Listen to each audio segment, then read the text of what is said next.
spiritual life, may ilang mga bagay ka raw na dapat tandaan at ngayong gabi, pag-uusapan natin dito sa Mars Sharing Group ang ilang mga logic na magiging susi raw sa isang mapayapang buhay. Wow! Gusto ko Ayan. yan, mga payapa-yapa. Correct. O, eto na unang-una. Nakalagay, make peace with your past so it doesn't spoil your present. Oh, Ayan. Kayo ba, meron ba kayong mga something in your past na minsan na rin naka-apekto sa present ninyo? One show. Meron for sure. Pero, hindi ako fully agree doon. Pero Kasi? depende. Kunyari, kung family mo, syempre kailangan mong ayusin. Makipag-ayos. Makipag-ayos. Pag- Pero, kunyari, ex, ganun. Hindi naman kailangan. Kasi, kunyari, nakipag-break ka, tapos nakipag-meet ka ulit, baka may chance pang magkaayos or magkaawaan, ganun, di ba? Nasa iyo naman na yun kung bet mo pang maging okay kayo, di ba? Yeah, pero parang hindi na siya kailangan para sa akin.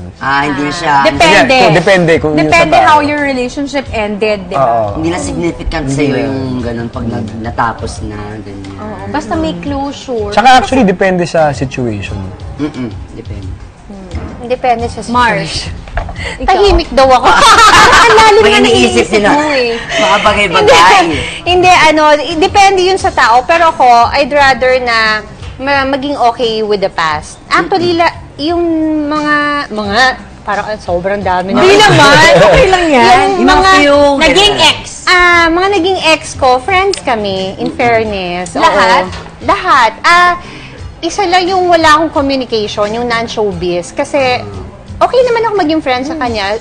Siya lang yata yung ayaw. Ay, ganun. May Siya magaling. yung maka-let go. Siya yung siguro hindi maka-let go. Pero, most of them, friends ko na. Meron kasi moment na minsan, never kami magiging friends. Pero, time will heal eh.